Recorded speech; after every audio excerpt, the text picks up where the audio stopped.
Bienvenidos a 360 grados, una visión global de la noticia, un espacio para debatir sobre todo lo que sucede en Colombia y en el mundo. Empezamos hoy 360 debatiendo sobre el anuncio hecho hace una hora por el presidente Juan Manuel Santos, donde confirmó un rumor a voces, la aspiración a ser reelegido 4 años más. El presidente Santos dijo que va por la reelección de sus políticas, por la búsqueda de la paz y por la solución de los problemas estructurales de Colombia. La pregunta es, ¿ganará Santos su reelección cuando las encuestas le dicen todo lo contrario? Debate esta noche en 360. Y nuestro segundo tema de la noche también, si el primero no lo permite, será la detención del general Miguel Maza Márquez, acusado de participar en el asesinato del candidato presidencial Luis Carlos Galán. Nuevas investigaciones de la Unidad de Análisis y Contexto de la Fiscalía comprobarían que el 18 de agosto de 1989 Maza Márquez modificó el esquema de seguridad de Galán Sarmiento, poniéndolo en una situación de riesgo y, por supuesto, de vulnerabilidad. ¿Qué pasa con el caso de Maza Márquez? Debate en 360 y no se muevan, que ya en segundo le damos la bienvenida a nuestros invitados.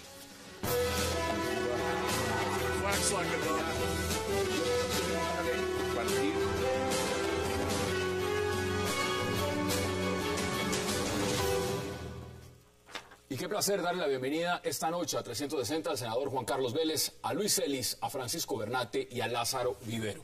Caballeros, qué placer, qué gusto tenerlos esta noche en esta mesa. Hassan, buenas noches. Teníamos una agenda, pero la agenda se corrió después de ver el anuncio a las 7.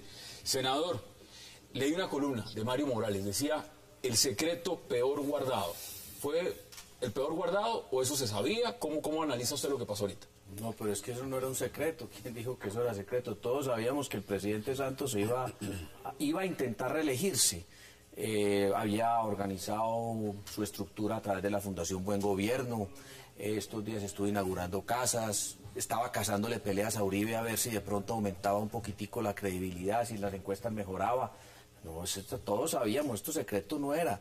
Cuando a mí me contaron esta tarde la gran noticia que el presidente Santos iba a anunciar esta noche que iba a intentar la reelección, pues a mí eso me pareció algo como una noticia como cualquiera. ¿Previsto? Pero todo el mundo creía y sabía que lo iba a hacer. Nos estaban echando el cuento, era que él no iba a ir, que iba a ir a Vargas Lleras. Pero quiero contarle, los del Uribe Centro Democrático creemos que hay un rival muy bueno, con unas calidades excelentes para poderlo confrontar. Bueno, vamos a mirar las perspectivas. Francisco Bernate, bienvenido. ¿Usted cómo lo ve? ¿Era un secreto a voces? Gracias, Hassan. Buenas noches. No, yo concuerdo perfectamente con la opinión del senador. Yo creo que esto no era un secreto. Siempre al final de este tipo de ejercicios se da un espacio de la especulación y para medir un poco fuerzas. Pero yo creo que estamos claros y en últimas hay que reconocerlo como un derecho desde que se modificó la Constitución Nacional para permitir la reelección inmediata, pues es un derecho que tiene todo presidente en ejercicio y en este caso más que un candidato es un modelo, es una propuesta que va a someter a la consideración de todos los colombianos quienes ya decidiremos si estamos o no de acuerdo con el proceso de paz. Y hasta qué punto es cierto lo que decía el presidente de que la gran mayoría de las tareas que se propuso las cumplió. Ese puede ser más bien el debate. Vamos a debatirlo. Lázaro, bienvenido. ¿Usted cómo lo ve? Yo sí me sorprendí realmente. ¿Usted se imaginó que iba por otro lado? Esperaba. Además porque como todas las políticas del gobierno del presidente Santos se han desarrollado de una manera tan firme y tan clara, en el sentido de que la parte social está resuelta, las viviendas están resueltas, la salud está funcionando. Pues yo no me esperaba una reelección, la justicia. Entonces a mí sí me cogió de sorpresa que Santos buscara la reelección. Interesante ese punto. Vamos a debatirlo. Luis Celis, ¿usted se lo esperaba o no se lo esperaba? Sí, yo creo que desde que se instaló la posibilidad de la reelección, yo creo que no vamos a tener presidentes de 4 años, sino presidentes que van a intentar un segundo periodo. Yo creo que esto estaba muy anunciado y creo que no hay ninguna sorpresa ni novedad lo que ha pasado hoy. Eso es un punto interesante y les voy a decir por qué. Porque el senador Roy Barreras también quiere opinar sobre el tema. Bienvenido, senador. Buenas noches a todos los televidentes de 360. Bueno, me es muy grato estar aquí en esta noche en que se abre camino a la esperanza en medio de este panel que hasta ahora es un panel de opositores. Les tengo buenas noticias. El año entrante ocurrirán 3 cosas en Colombia. La selección irá al Mundial, vamos a reelegir a Santos y vamos a hacer la paz en el año 2014. Ha dicho cosas buenas. Pero es que eso es lo que va a pasar. Bueno, entonces... Y por supuesto, tengo muchos comentarios a propósito de lo que ha dicho el presidente Santos y lo que han dicho mis contertulios hoy. Este es un gobierno que tiene claro que debe entregar este país en paz, con más empleo, sin pobreza extrema. Lo estamos haciendo ya, además. Y es apenas natural en un país reeleccionista que el presidente aspire. ¿Qué tal que a alguien le sorprendiera que el Partido Demócrata no hubiera acompañado a Obama en la reelección? Es apenas natural. Y Santos es nuestro Obama, lo vamos a reelegir. ¿Cómo lo ve usted desde el punto de vista de encuestas? Es decir, sabemos que en las encuestas ha empezado a remontar, no son las de mayor favorabilidad, pero ahí está. Óscar Iván Zuluaga, que es candidato del Centro Democrático, Uribe Centro Democrático, también ha remontado. ¿Usted cree que el hombre a vencer para Juan Manuel Santos es Óscar Iván Zuluaga o es otro? ¿O hay una tercería? ¿Qué hay? No, mire, nosotros estamos muy contentos con las últimas encuestas porque Óscar Iván Zuluaga pasó de 7 puntos a 15 puntos y apenas registra un 50% de reconocimiento de los colombianos. Al presidente Santos ya lo conoce todo el país y está en 27 puntos, ya llegó a su nivel máximo de crecimiento en las encuestas. Nosotros vemos al presidente Santos como un rival que se puede vencer, que con Óscar Iván Zuluaga, que es un candidato presidencial muy bueno, el país lo irá conociendo, irá sabiendo de sus conocimientos, de su calidad y sus capacidades, y lo más seguro es que el próximo presidente de Colombia, y en eso estamos convencidos, va a ser Óscar Iván Zuluaga. Yo creo que es por el espíritu navideño que se puede alegrar, mi querido amigo Juan Carlos, de que a su candidato no lo conozcan. Pues es una cosa interesante. Pero hay tiempo. Pero lleva 3 años en campaña y no lo conoce.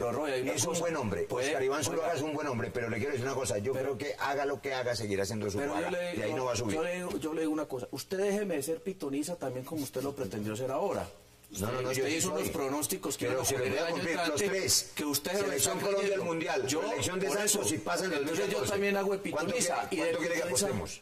No, usted, eso no está bien visto en televisión. No, pero claro que sí, los colombianos quieren que Colombia vaya y le vaya bien en el Mundial. Y que Santos se reelija y que hagamos la paz, hombre, eso es lo que quiere Colombia. No, Roy, eso no está bien hacer apuestas, eso más bien hágala usted en otro escenario, pero en este sí. Mire, cuando se dice que se va a reelegir a alguien, no solamente reelegir la persona, Lázaro, es reelegir las políticas de esa persona. Entonces vamos a los puntos clave, mire. Política. Y Hassan, perdóname, ahí interfiero yo en una cuestión. Es que aquí se habla de reelección y de política y de la parte electoral, pero resulta que se habla de paz también y vemos que el 15% de la paz, de la violencia en el país es de la guerrilla y el 85% restante es de otras cosas, multinacionales, bancos, en fin, lo que usted quiera llamarle, y esa nadie habla ni nadie la toca. Entonces, ¿de qué paz vamos a hablar, senador? Y además la cifra es aún peor que la que usted dice. De cada 10 muertos, solamente 1 es por el conflicto guerrillero. 9 son por delincuencia común. ¿Y sabe qué pasa? Que estamos orientando todos los recursos, desperdiciando los 27 billones al año en la guerra de guerrillas. ¿Sabe cuánto vale un helicóptero Black Hawk? 18 millones de dólares.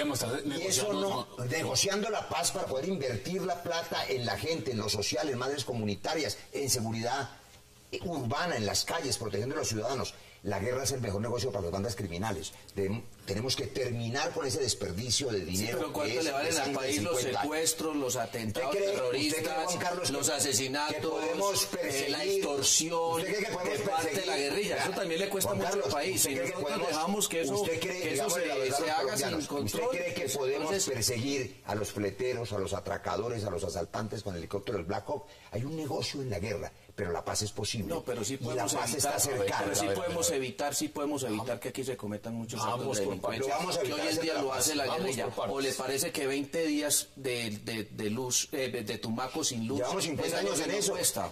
Y es que no, y eso no ocurrió en los últimos 8 o 10 años. Francisco Gobernante, déme su posición porque, vuelvo y digo, esto no es un tema de personas, es un tema de políticas. Cuando hablamos de políticas, pues hay unos partidos en el legítimo derecho de la democracia de decir, nosotros apoyamos esas políticas. Ahora, en estos 4 años se ha trazado no solamente un proceso de paz, se ha trazado, por ejemplo, una reforma a la justicia. Usted que es penalista, esa reforma no la quedaron debiendo.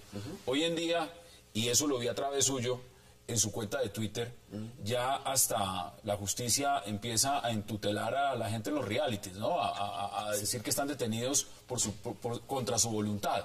Sí, eso sí, ese es uno de los episodios más, Mire cómo está la justicia en curiosos. Colombia. Mire usted que una persona que resultó ser abogado interpuso un habeas corpus en Pereira, donde planteaba que las personas que están participando en este reality de protagonistas de novela están privadas de la libertad en contra de su voluntad y había que liberarlos. Lo triste no es eso, pues lo triste es que... Esa es la reforma que nos quedaron debiendo, ¿no? Necesitamos una reforma. Es que primero el sistema judicial tenga que recibir toda la crítica permanentemente. Los jueces, los fiscales son objeto de crítica, pero también hay que mirar a los abogados que están haciendo las facultades de derecho.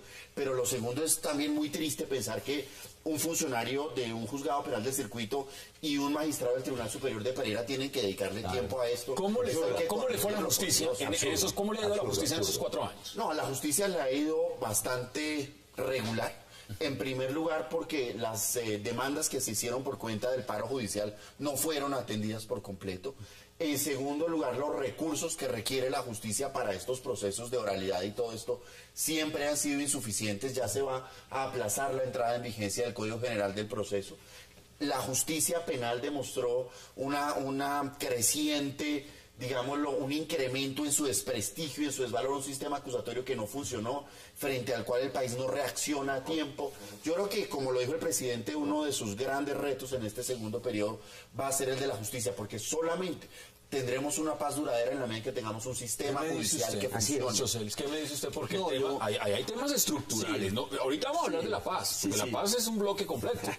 No, yo creo que este cuatrenio ha sido muchísimo mejor que los 8 años anteriores. O sea, indudablemente que el presidente Santos le ha dado un aire de esperanza al país y ha mandado un mensaje de reformas, de reformas en el campo, de reformas al Estado, de intentos de crear una infraestructura. O sea, me parece que el balance de estos 4 años, por lo menos en cuanto a lo que el país necesita, es mucho mejor. ¿De usted qué dijo al inicio que habían opositores? Que el nefasto periodo de los 8 años del presidente Uribe. Pero lo que sí es cierto es que el país no es solamente Uribe y Santos. El país es mucho más. El país tiene otras búsquedas, otras expresiones que ojalá puedan confluir en una candidatura, una tercería que compita con el presidente Santos. Y sabe que me gustó, me pareció generoso del presidente Santos y muy responsable decir que más allá de su candidatura va a buscar a todos los amigos de la paz. Colombia merece la paz, todos los colombianos, los 47 millones. Y las cifras son esas. Si nosotros nos mantenemos en la guerra y tenemos otros 30.000 muertos y otros 73.000 millones diarios en la guerra, no vamos a tener el recurso para poder derrotar el único enemigo que hay que derrotar, que es la pobreza. Sobre las reformas, claro, en este cuatrienio se aprobaron la ley de víctimas, el marco para la paz, la reforma a las regalías, la ley de sostenibilidad fiscal, la ley que le dio por primera vez salario mínimo a las madres comunitarias. Se extendió el programa de Familias en Acción, pero hay que hacer más. No solo la reforma a la justicia, sino también una reforma educativa. ¿La salud? La reforma a la salud, que no es esta reforma. Esta reforma, los médicos tienen razón, no es la reforma que necesita el país, se necesita otra reforma. Hay más tareas por hacer para Buena que el país siga pregunta, avanzando. ¿para qué mandarla entonces? Ahora, hablemos de reformas, porque es que no solamente son reformas, ahora también les quiero preguntar por las locomotoras si arrancaron o no arrancaron en estos 4 años o si van a arrancar en los 4 que vienen. Mire, hablando de reformas que no se hicieron, aquí Roy Barrera de hecho ha hablado de muchas De las que sí. pero muchas que no se hicieron y que este gobierno nos prometió. La reforma educativa, por ejemplo, no se logró. La reforma a las consultas previas, que era fundamental, y eso es lo que tiene en este momento. Y que tampoco se hizo en los 4 años anteriores, ¿no? No, señor, porque este gobierno hace 2 años tiene el proyecto guardado en un cajón y no lo puede sacar. La reforma agropecuaria tampoco la ha hecho. La reforma a la salud todavía no se ha concretado y creo que no se va a concretar. Y mire esto, la reforma a la justicia. Es que al país no se le puede olvidar cómo el gobierno impulsó la reforma a la justicia, cómo la apoyó, la respaldó, inclusive fue el autor de la reforma a la justicia, y después que se hunde, sale y se lava las manos y le mete la culpa al Congreso de la República. No, señores. Y así hay un sinnúmero de reformas que no se concretaron en este gobierno. Este gobierno, sí, ley de víctimas, dijo el presidente, dijo en el discurso ahora, es que las víctimas les hemos empezado a pagar la indemnización de este gobierno. Perdón, fue en el gobierno del presidente Álvaro Uribe Vélez, donde se le pagó por primera vez la indemnización a las víctimas a través de una indemnización administrativa. Y ahora este gobierno viene a prorrogarse que ha sido lo único que ha pensado en las víctimas. Mire, la ley de víctimas, Juan Carlos, usted estaba no allí, es verdad. la ley de víctimas de la que yo fui ponente y por la que voté en el gobierno del presidente Uribe, se hundió porque no tuvimos el apoyo. Señores, tengo que ir a una pausa. Se hundió porque no tuvo el apoyo del presidente Uribe por una sola razón. Bueno, eso está porque bien. es que quería nivelar y poner en el mismo punto a los militares, a los terroristas, a los guerrilleros. Y eso no debe ser Las así. víctimas son víctimas independientemente de quién las victimas. Señores, vamos a la pausa en 360 no y son ya lo mismo regresamos. que los... Todas las víctimas merecen...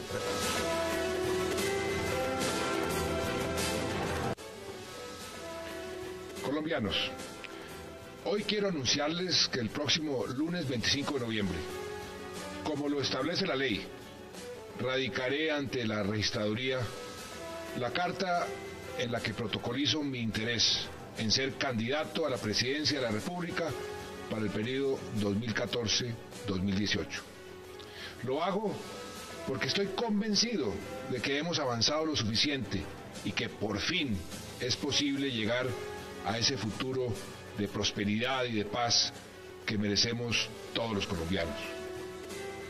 Regresamos a 360, eso lo dijo el presidente hace 1 hora y 19 minutos.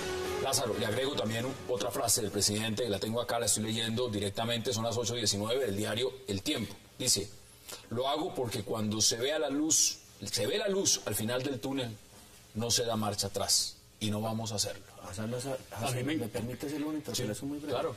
No es presidente Santos, candidato presidente. Candidato. Claro, muchas gracias, candidato presidente. A mí me encanta 2 cosas de lo que está sucediendo hoy. Primero, ver a los 2 senadores en esas disputas por figurar ante la opinión pública como que son los dueños de la verdad absoluta, ¿no? Pues eso se trata la democracia. Claro, pero vemos... Usted va a figurar para decir, soy dueño de la mentira absoluta. Pero, perdóneme, vemos la realidad del país y seguimos igualito a los 50 años anteriores. Y cada candidatura comienzan a hablar de lo mismo. Usted sabe, mire, perdóneme, hay más de 600 municipios sin agua potable. Hay 50 años igual. ¿Sabe cuál es la expectativa de vida en Colombia? Hace 50 años, 53 años. ¿Sabe cuánto van a vivir el promedio de los colombianos ahora? 72 años. Que me diga que el país está igual. El país ha mejorado. Promedio de vida indigno, porque hay muchísima gente viviendo en indignidad. 2 millones más de... Claro que entonces todavía hay pobreza. me aterra eso y vemos los presidentes ahora, no de ahora, sino ya de varios periodos, utilizando el tema de la paz y la guerra como campaña electoral. Yo creo que el país necesita soluciones diferentes a solamente hablar para la de guerra. Dame una solución, denle una solución a los una solución para la guerra, que la gente viva con más dignidad. O sea, usted no puede hablar de guerra y de paz si la gente está viviendo en dignidad. De acuerdo, ¿usted cree que la violencia es culpa de los pobres entonces? No, los pobres no son los violentos. La violencia, son los guerrilleros y los paras y las vaquinas. Y los bancarios y las multinacionales y todo lo que se aprueba en el Congreso apoyando a la gente de capacidad económica.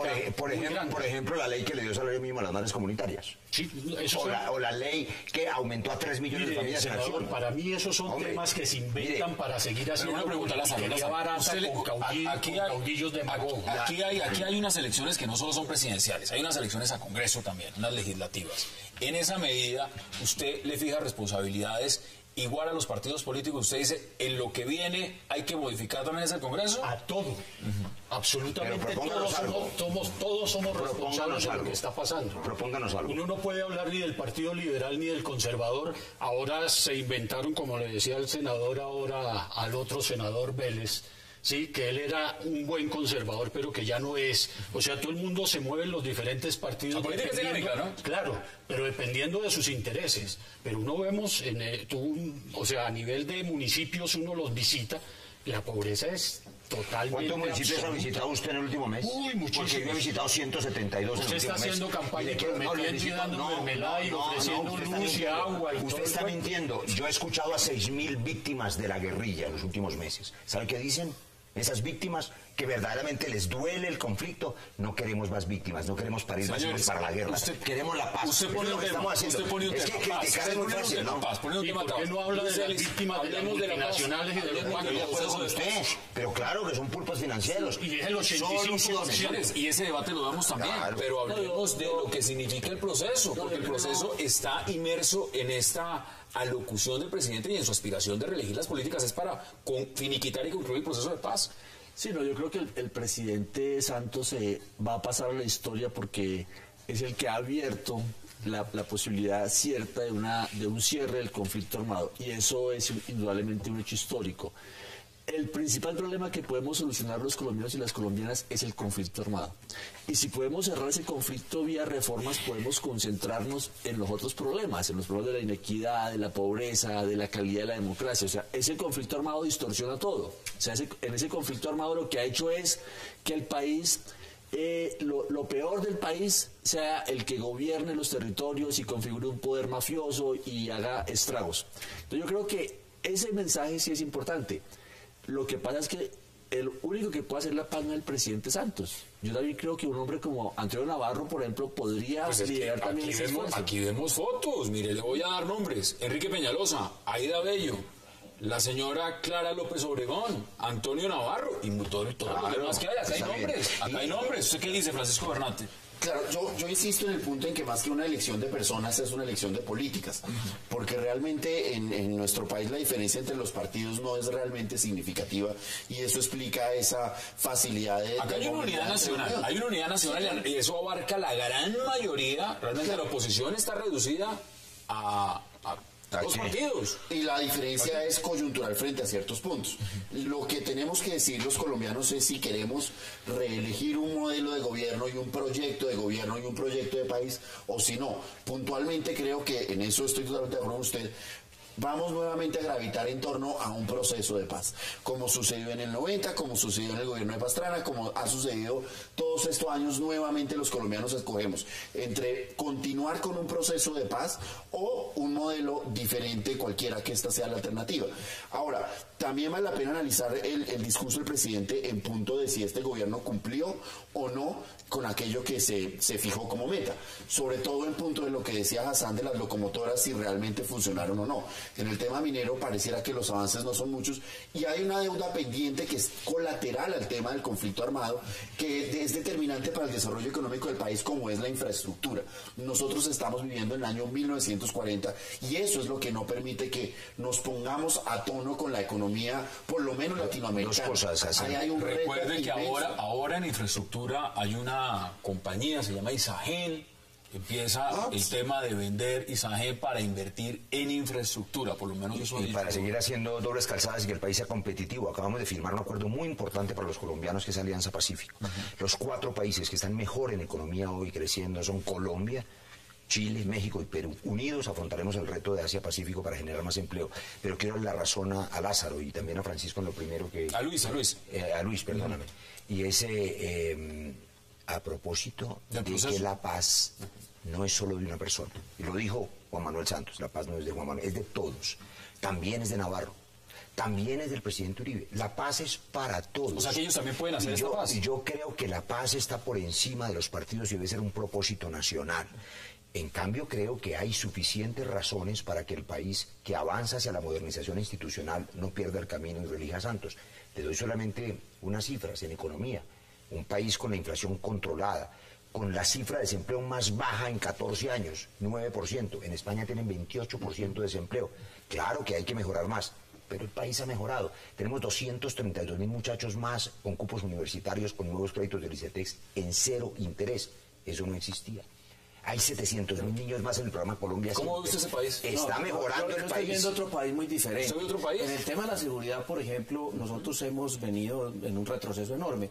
Mire, por ejemplo, el informe que dio Memoria Histórica ayer, creo que se llama... El Centro de Memoria Histórica, que dijo que los ataques guerrilleros han aumentado en un 16% en lo que va el proceso de paz. Que lleva un año. Y yo hice un debate en el Senado de la República donde le mostré al ministro de Defensa cómo se había deteriorado la seguridad en materia de, por ejemplo, el caso de hurtos, ha aumentado la extorsión, los ataques terroristas. No es el país de la seguridad que está pintando el presidente, el presidente Santos. En el año 2008 se empezaron a deteriorar la ciudad. Pero las cifras, es que estoy comparando cifras del año anterior a este, cómo se ha venido deteriorando la seguridad. Tanto así que en las encuestas el primer problema que determinan los colombianos es la inseguridad. O sea, que aquí en seguridad estamos muy en mal. Las calles. En el caso del agro, creo que tampoco ha habido la gran reforma y se han solucionado los problemas que prometieron. El tema de infraestructura, a ver dónde están las carreteras, dónde están los puertos. Promesas, sí, promesas, y que van a hacer uno. Es válido. Lo único que está haciendo este gobierno son las obras que inició el gobierno del presidente, que las está inaugurando este gobierno, pero no ha iniciado, dígame un solo proyecto te lo voy a decir, si me da a contestar, que haya iniciado este gobierno. Si me da a contestar, le digo, yo le reconozco el problema del Uribe Centro Dedocrático es que no dejan hablar. Mire, yo le reconozco al presidente Uribe porque además defendí su interés por la seguridad democrática. Pero ¿cómo vamos a decir usted y yo ahora que el problema de la infraestructura es culpa de los últimos 2 años, cuando hubo un ministro durante 8 años de infraestructura que se llamó Andrés Uribe y entregó un desastre de concesiones? Esto no lo sabe el país, Esto no lo sabe el país. Claro, el país lo sabe, un desastre. Cuando se posesionó el presidente Uribe, aquí no había intención de invertir en infraestructura, porque la situación de inseguridad era tal que aquí solamente vino a aparecer inversión en infraestructura en el año 2006. O sea, se perdieron 4 años mientras se mejoraban las condiciones de seguridad del país. Por eso no hubo inversión. Ahora, este gobierno que ha tenido, entre comillas, dice el gobierno, más seguridad, no ha habido la inversión. Vuelvo y le repito, dígame una sola obra que haya iniciado este gobierno. Dígame, una sola infraestructura. Pero si quedaron todas las concesiones mal hechas, Juan Carlos. Respóndame. Todas las concesiones mal hechas. Había que corregirlas, todas ellas. Roy, si usted está tan seguro de lo que está diciendo, dígame entonces una sola obra que haya iniciado este proyecto. A ver. Puede decir 10. La vieja Munditimba, ¿la conoce usted como no recorre el país? La inició y la terminó este gobierno. La inició y la terminó este gobierno. Lo que recorro es convenciendo a la gente. La inició, yo le estoy diciendo una obra. Aquí hay 3 personas más en la mesa que están que se hablan. Lázaro, Lucho, ¿qué dice usted? Yo la verdad ni santista ni uribista. Yo sueño con un país manejado bien. Aquí lo está diciendo también Lucho. Porque esto es lo que está viendo el país. O sea, nos pusieron en el punto de que solamente hay 2 opciones, o Santos o Uribe. Pero los nombres que acabo de decirle, mire, Clara López Obregón, Antonio Navarro, Aida Bella, lo que pasa es que polarizaron al país incluso en los temas de paz, y eso no está bien. No está bien. No está bien, la paz es de todos y hay que construirla entre todos porque no es la firma de La Habana. De acuerdo, la paz es de todos. La paz hay que construirla y hay que construirla a través de una cantidad de obras que deberían hacer los gobiernos independientes de quien sea. Pero el tema de tierras, por decir algo, hablando de los temas que se están tratando en La Habana, es un tema de toda la vida desde que estamos en la República. Y nadie la ha solucionado porque hay unos intereses creados ese argumento, y Luis Elio acaba de decir más o menos, y es el siguiente. Por primera vez en 50 años, para darle la razón en algo, por primera vez en 50 años, mire usted, se acordó un primer punto en La Habana de lo que jamás se ha resuelto en materia de tierras. Yo quiero ver eso después de que se firme La Habana. Nada está acordado, Señores, tengo que ir a una pausa y ya volvemos a la mesa de debate. Vamos a la pausa en 360 y ya regresamos. Es difícil que sea real.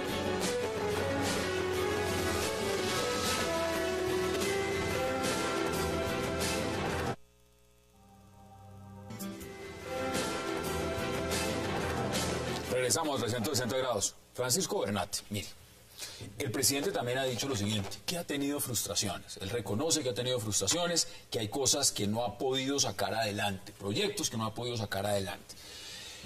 Usted ha mencionado la justicia, y hemos hablado del proceso de La Habana. Dígame algo que realmente usted diga, aquí no está funcionando, y en 4 años esta tiene que ser la prioridad del gobierno. Por lo menos pensando en que Juan Manuel Santos sea reelecto. ¿Cuál creería usted que es eso? Bueno, un poco en la línea de lo que decía Roy, aquí la línea es la siguiente, si efectivamente pudiésemos hacer la paz y si efectivamente todo este dinero pudiese destinarse a otra cosa, yo sí creo que este gobierno tiene una deuda pendiente con la justicia y no es exclusivo de este naturalmente, esto es de todos los gobiernos. Esos son los puntos que usted dice, aquí es donde este gobierno tiene que ir. Infraestructura, fortalecimiento, mayor presencia en todo el territorio nacional, modernización tecnológica, capacitación, estabilidad laboral. Es que no puede ser que la carrera la carrera judicial todavía no sea una realidad, hablamos de provisionalidades, los ascensos por méritos. Aquí hay que inyectarle recursos a la justicia, hay que dignificar la justicia, hay que creer en la justicia, y yo creo que ese es un reto de estos grandes pendientes, insisto, no de este gobierno, no podemos decir que en este gobierno se deterioró o se mejoró lo que sea, pero sí hay una reforma a la justicia que está pendiente. Hay que tomar una decisión frente al Consejo Superior de la Judicatura, frente a la Procuraduría General de la Nación, frente a la Contraloría, porque en este gobierno también vimos cómo los órganos de control se pueden disparar. O sea, también este gobierno tenemos choque entre la Fiscalía y la Contraloría. Y la Procuraduría y la Fiscalía y la Contraloría y la Auditoría. Es decir, unas grandes falencias de la Carta Política del 91 que hay que corregir. O sea, realmente yo sí creo que es el momento de tomarse en serio la justicia, de entender que pueden llamar lo que quieran en La Habana, que si no hay una justicia seria, esa paz no se va a Para lograr. usted, ¿cuál es la prioridad? Salgámonos de La Habana, sáqueme La Habana de la ecuación. ¿Cuál es la prioridad que tendría que hacer en los próximos 4 años? Bueno, si tú me dijeras, coloca una prioridad, yo te daría no una, sino dos. Uno es realmente hacer realidad el derecho a la educación. O sea, yo creo que está comprobado que lo que genera equidad es la educación. O sea, si tú educas a un joven, tienes posibilidades de realmente generar equidad. Si no, La nacional se está cayendo. Por ejemplo, entonces ese es un tema que hay que mejorar a fondo. O sea, realmente esta sociedad tiene que decir, vamos realmente a hacer de la educación un derecho, y eso significa una reformulación profunda, ¿cierto?, de una política educativa que se está derrumbando, como se está derrumbando la Universidad Nacional, desafortunadamente. Y un segundo tema que yo te diría es, nosotros necesitamos construir un Estado que funcione en todo el territorio, porque aquí realmente las mafias están gobernando 1/3 del territorio. Ya lo dijo Lázaro. Tú ve a Córdoba. Y lo decía también en presencia del Estado. Todos lo están gobernando. Claro, si tú me dices, dame 2 prioridades, yo te doy esas 2. Claro, eso no lo vamos a hacer en 4 años. Pero sí tenemos que emprender el camino de realmente ir avanzando hacia allá. ¿Sabe por qué les pregunté esto? Para saber si esos temas que ustedes habían mencionado, el presidente los dijo esta noche, o no los dijo. O estaba enfocado en lo que ha sido la bandera de este mencionó proyecto, la educación, pero no mencionó el tema ha sido mencionó salud, mencionó las 100.000 viviendas, las 100.000 viviendas para los colombianos desplazados de estrato cero. No le duele a eso, Juan Carlos. Ojalá hubiéramos podido repartir 1 millón. Se repartieron 100.000 viviendas gratis por primera vez. La gente necesita vivienda. Es que primero los pobres. Yo creo que hay que decir lo que vamos a hacer. Lo que vamos a hacer. Como las vamos a entregar este ¿En 4 años se puede hacer lo que no se hizo en 4? No, claro, pero le voy a decir lo que vamos a hacer. Nosotros vamos a entregar este país con el conflicto solucionado, y estoy de acuerdo también con ustedes. No es la paz al otro día que se firme, la paz se construye entre todos los colombianos, e incluye, por supuesto, una equidad social que hay que también construir a lo largo de una década. País en paz, con más empleo, por eso el país tiene que ser más moderno y competitivo, y eso lo estamos haciendo. Y un país donde no haya pobreza extrema, habrá pobres, pero todavía tenemos casi 3 millones de colombianos en la miseria, eran 6 millones. Pero eso está diciendo el presidente en sus cifras. Ahora, no, empecemos a redondear porque quiero que hablemos del otro tema también. Lázaro, si empezamos a dar las conclusiones, ¿usted ve a Juan Manuel Santos reelecto? Sí, porque el poder en este país funciona. Pero no, ¿usted lo ve por poder? Sí, claro. Por ejemplo, estoy en desacuerdo con el senador cuando habla de que se están regalando viviendas. No, el país no necesita regalos. Yo no he dicho regalo, he dicho que se entregaron 100.000 viviendas gratis. Bueno, claro, la gente no tuvo que pagar por ellas. La gente quiere vivir con dignidad, no que le estén dando las cosas de esa manera. Tener techo y vivir más Usted dice poder. Usted dice el poder, claro. La maquinaria. Mire, el poder es tan grande en este país que incluso se viola la Constitución porque los 3 grandes poderes no son independientes como deberían ser. Entonces el poder legislativo, el poder ejecutivo y el ejecutivo pues terminan siendo manejados por uno solo, el judicial. Pero esto tiene una razón de ser, es que hoy en día ya no se habla de independencia absoluta, sino de colaboración armónica. Es diferente la colaboración y no lo que estamos hablando de la mermelada y otra cosa. Una cosa muy importante, porque yo creo que los televidentes tienen derecho a escuchar soluciones, criticar es muy fácil, tirar piedra, todo eso. Yo también hice eso cuando estudié en la Nacional, yo fui taxista, yo conozco de dónde se viene y hacia dónde vamos. Lo más propositivo me parece lo que ha dicho aquí el abogado Francisco Bernat. La Constitución del 91, que nos dio cosas muy buenas, como la tutela, tiene unas fallas enormes que hay que corregir. Usted ha señalado unas. No hay autonomía de la justicia, por ejemplo. Hay que otorgarle autonomía a la rama judicial para que no se politice. Y a mí me parece que esa colisión, esos choques de trenes, y por eso el próximo Congreso será un Congreso constituyente, un Congreso que haga las grandes reformas que están pendientes, las vamos a hacer, así como hicimos la ley de víctimas. Con el Uribe Centro Democrático. Claro, el Uribe Centro Democrático va a elegir un buen número de senadores. El presidente Uribe, que tiene el cariño de los colombianos, le van a sobrar los votos y va a elegir por lo menos 10 o 12 más. Y bienvenidos a que nos ayuden a construir la paz. ¿Sabe quién firmó la paz con el M-19? Con indulto pleno, ahora que hablan de impunidad y se les llena la boca, el senador Álvaro Uribe Vélez. Firmó el indulto para el M-19 por todos sus delitos. Para redondear, nos quedan menos de 3 minutos. ¿Cómo concluiría usted este tema? ¿Usted lo ve reelecto? Por supuesto, usted le aspira a Oscar Iván Zuluaga. ¿Usted qué cree, qué pienso yo si va a reelegirse el presidente Santos? Pues obviamente que no se va a reelegir. Porque es que uno con una favorabilidad apenas del 30%, es muy difícil que logre superar esos niveles de aquí a 6, 7 meses. Mire, así ocurre el milagro, así firme la paz. Yo, por ejemplo, creo que así firme la paz el presidente Santos, eso no le da para ser reelecto. Acuérdense lo que pasó con el presidente Bush, padre, que le ganó, derrotó a Hussein en la guerra, y eso no fue suficiente para que el pueblo norteamericano lo reeligiera. Hay otras cosas porque su bandera era la guerra y que no gustan del presidente Santos, porque si gustaran, entonces ya estaría por encima del 60, el 70% de favorabilidad. Hay una cantidad de cosas que a los colombianos no les gustan, y el presidente está haciendo todo el esfuerzo a ver cómo logra cautivarlos. Ya no tiene tiempo. Para mí el próximo presidente de Colombia se llama Oscar Iván Zuluaga.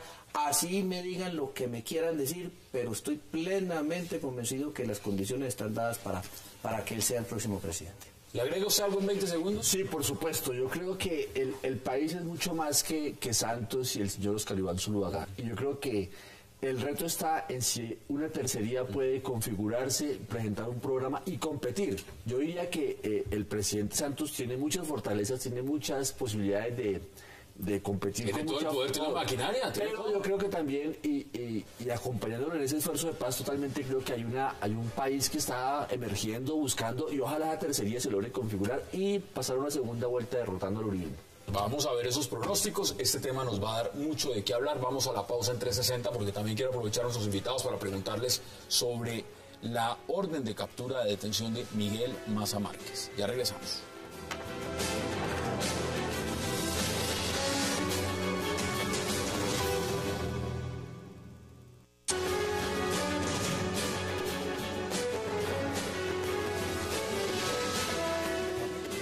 Regresamos 360 grados y estamos viendo las imágenes del general retirado Miguel Maza Márquez, que fue director muchos años de el DAS, Departamento Administrativo de Seguridad, de nuevo detenido por el homicidio de Luis Carlos Galán. Lázaro, ¿usted cómo ve esto? Ahí volvemos al tema de la justicia. Es que es increíble que después de tantos años todavía estemos hablando del tema del asesinato de Luis Carlos Galán.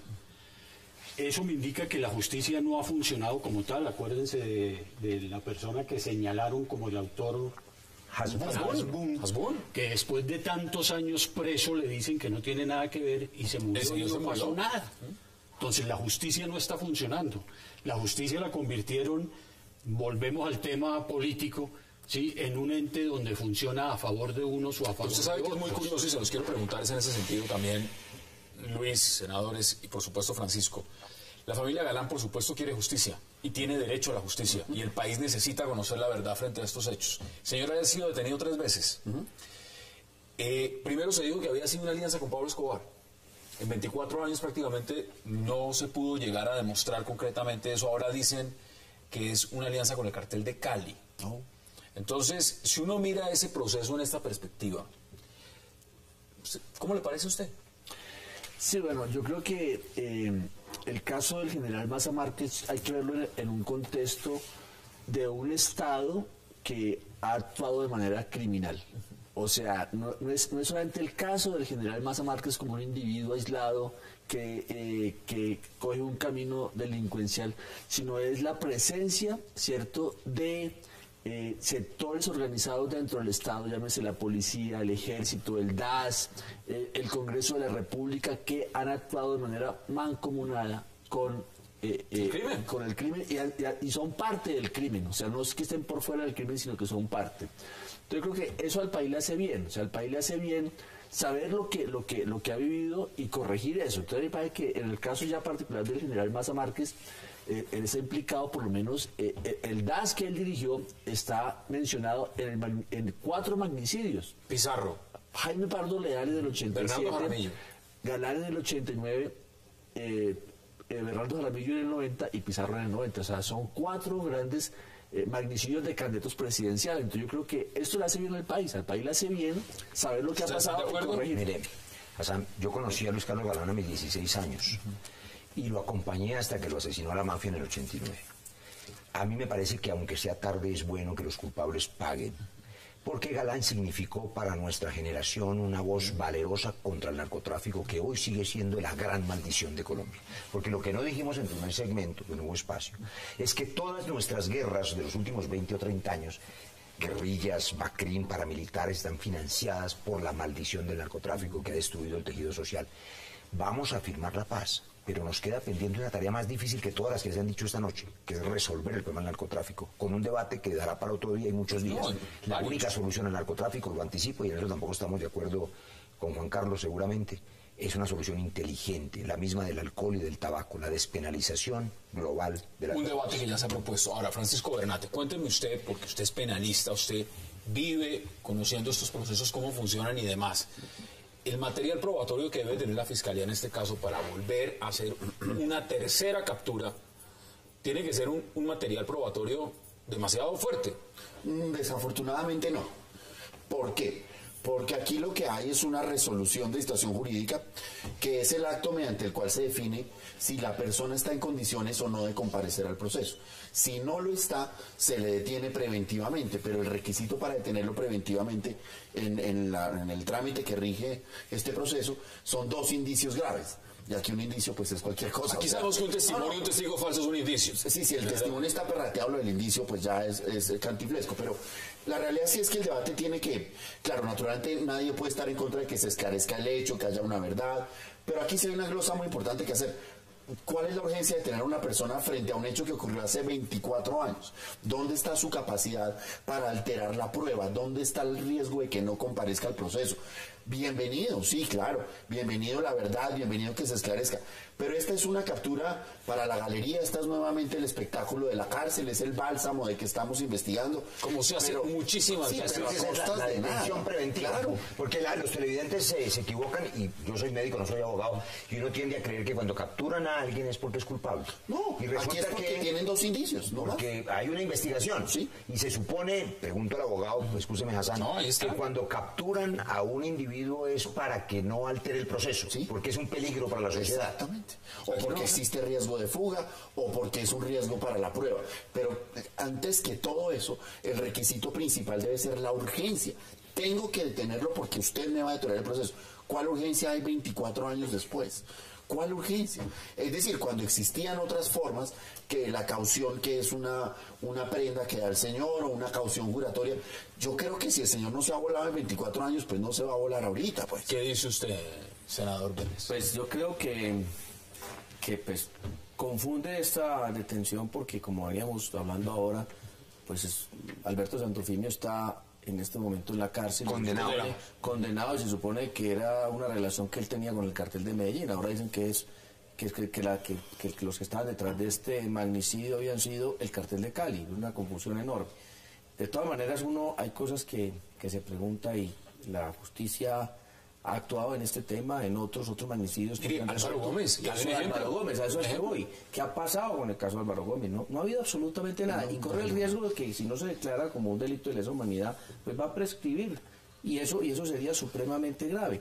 Y hay otra serie de cosas que uno va empezando a recordar después de lo del magnicidio de Luis Carlos Galán, como aquellas que se dieron cuando perseguían a Pablo Escobar, el famoso acuerdo que hicieron con los 12 apóstoles, las relaciones del Estado con los pepes, ese tipo de cosas no se aclararon nunca. Y lo que sucedió después con el proceso 8000, porque las declaraciones que dio el hijo de los Rodríguez Orejuela recientemente son también bien preocupantes, porque ahí involucra una serie de personajes de la vida política nacional y nosotros no vemos que se hayan tenido uno de los esas argumentos que ha dado declaraciones. la defensa a través del abogado del general de retiro Miguel Maza Márquez es que es inverosímil pensar en una alianza entre Pablo Escobar y él, Maza Márquez, para matar a Luis Carlos Galán, sabiendo que Pablo Escobar también quería matar a Maza Márquez. Y Maza Márquez, por supuesto, hasta una bomba en el DAS le pusieron y todo lo demás. Por eso, para la defensa, el nuevo argumento de que entonces ya no era una alianza con Pablo Escobar, sino ahora es una alianza con el cartel de Cali, les parece un poco descabellado. Y dicen, no han podido en 24 años probar una coyuntura y ahora salen con otra.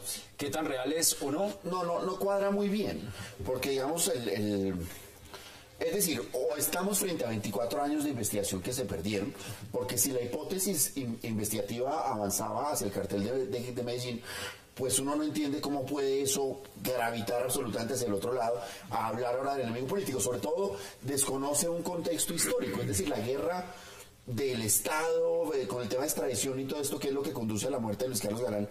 En los años 80 es más propia el cartel de Medellín y en los 90 es más propia el cartel de Cali.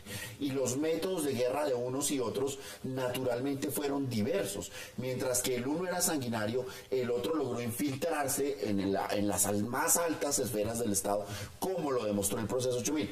Yo sí veo aquí una hipótesis difícilmente probable. Ahora, lo complicado es ¿Cómo quedaría la fiscalía y cómo quedaría la justicia en Colombia si no es capaz de encontrar justamente un responsable para este caso que tiene una trascendencia nacional? Pero es la hora en que no lo han encontrado para Jorge Eliezer Gaitán. Entonces, pues, eso no es motivo de sonrojar. ¿Qué dice usted frente a la respuesta? ¿Esa es la realidad? Esa es la realidad. Mira hasta dónde hemos llegado con el tema de la justicia, que mucha gente hoy, con el caso de Maza Márquez, está diciendo que quiere ocultar el fiscal poniendo a Maza Márquez preso. Si acá Sí, ya porque se están hay, abriendo porque hay nuevos un tema escenarios que está de San Luis Celio ha otras dicho, cosas sobre el tapete. Pizarro, Y hasta allá hemos llegado.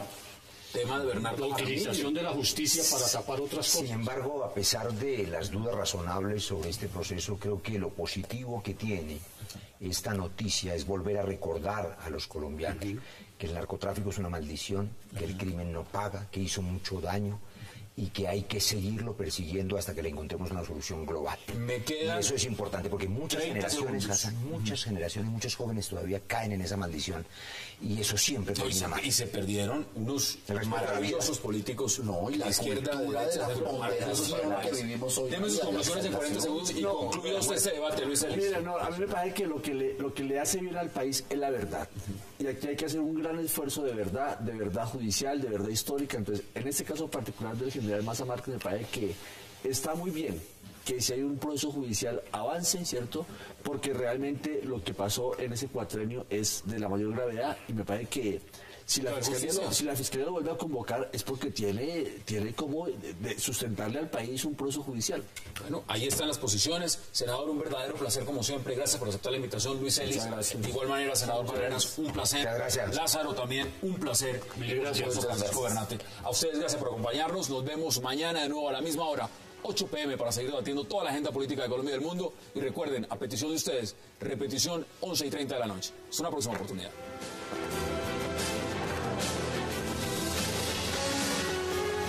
Expreso Bolivariano, vamos por Colombia, presentó 360 grados.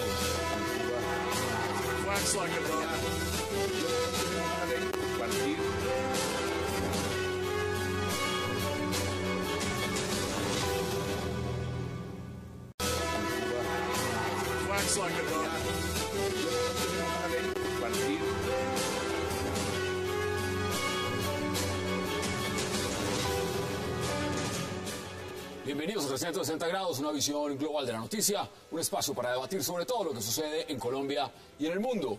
Empezamos hoy 360 debatiendo sobre el anuncio hecho hace una hora por el presidente Juan Manuel Santos, donde confirmó un rumor a voces, la aspiración a ser reelegido 4 años más. El presidente Santos dijo que va por la reelección de sus políticas, por la búsqueda de la paz y por la solución de los problemas estructurales de Colombia. La pregunta es, ¿ganará Santos su reelección cuando las encuestas le dicen todo lo contrario? Debate esta noche en 360. Y nuestro segundo tema de la noche también, si el primero no lo permite, será la detención del general Miguel Maza Márquez, acusado de participar en el asesinato del candidato presidencial Luis Carlos Galán. Nuevas investigaciones de la Unidad de Análisis y Contexto de la Fiscalía comprobarían que el 18 de agosto de 1989 Maza Márquez modificó el esquema de seguridad hoy. Eso es un punto interesante y les voy a decir por qué. Porque el senador Roy Barreras también quiere opinar sobre el tema. Bienvenido, senador. Buenas noches a todos los televidentes de 360. Bueno, me es muy grato estar aquí en esta noche en que se abre camino a la esperanza en medio de este panel que hasta ahora es un panel de opositores. Les tengo buenas noticias. El año entrante ocurrirán 3 cosas en Colombia. La selección irá al Mundial, vamos a reelegir a Santos y vamos a hacer la paz en el año 2014. Ha dicho cosas buenas. Pero es que eso es lo que va a pasar. Bueno, entonces... Y por supuesto, tengo muchos comentarios a propósito de lo que ha dicho el presidente Santos y lo que han dicho mis contertulios hoy. Este es un gobierno que tiene claro que debe entregar este país en paz, con más empleo, sin pobreza extrema. Lo estamos haciendo ya, además. Y es apenas natural en un país reeleccionista que el presidente aspire. ¿Qué tal que a alguien le sorprendiera que el Partido Demócrata no hubiera acompañado a Obama en la reelección? Es apenas natural. Y Santos es nuestro Obama, lo vamos a reelegir. ¿Cómo lo ve usted desde el punto de vista de encuestas? Es decir, sabemos que en las encuestas ha empezado a remontar, no son las de mayor favorabilidad, pero ahí está. Oscar Iván Zuluaga. Estuvo inaugurando casas, estaba cazándole peleas a Uribe a ver si de pronto aumentaba un poquitico la credibilidad, si las encuestas mejoraba. No, esto, todos sabíamos, esto secreto no era. Cuando a mí me contaron esta tarde la gran noticia que el presidente Santos iba a anunciar esta noche que iba a intentar la reelección, pues a mí eso me pareció algo como una noticia. ¿Ya como estaba cualquiera, previsto? pero todo el mundo creía y sabía que lo iba a hacer. Nos estaban echando el cuento, era que no iba a ir, que iba a ir a Vargas Lleras. Pero quiero contarle, los del Uribe Centro Democrático creemos que hay un rival muy bueno, con unas calidades excelentes para poderlo confrontar. Bueno, vamos a mirar las perspectivas. Francisco Bernate, bienvenido. ¿Usted cómo lo ve? ¿Era un secreto a voces? Gracias, Hassan. Buenas noches. No, yo concuerdo perfectamente con la opinión del senador. Yo creo que esto no era un secreto. Siempre al final de este tipo de ejercicios se da un espacio a la especulación y para medir un poco fuerzas. Pero yo creo que estamos claros y en últimas hay que reconocerlo como un derecho desde que se modificó la Constitución Nacional para permitir la reelección inmediata, pues es un derecho que tiene todo presidente en ejercicio y en este caso más que un candidato es un modelo, es una propuesta que va a someter a la consideración de todos los colombianos quienes ya decidiremos si estamos o no de acuerdo con el proceso de paz. Y hasta qué punto es cierto lo que decía el presidente de que la gran mayoría de las tareas que se propuso las cumplió. Ese puede ser más bien el debate. Vamos a debatirlo. Lázaro, bienvenido. ¿Usted cómo lo ve? Yo sí me sorprendí realmente. ¿Usted se imaginó que no iba me para lo otro lado? esperaba.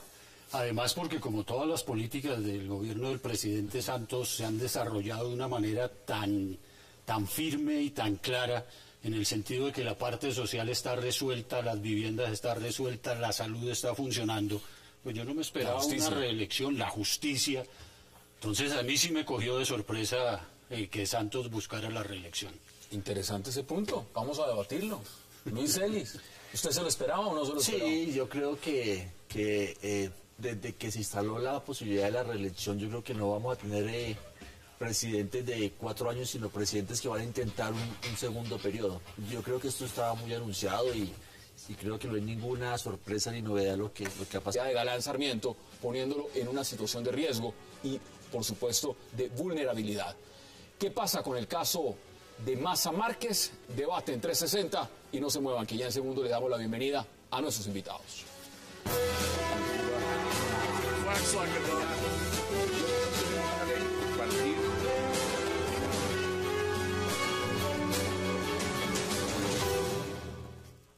Y qué placer darle la bienvenida esta noche a 360 al senador Juan Carlos Vélez, a Luis Celis, a Francisco Bernate y a Lázaro Vivero.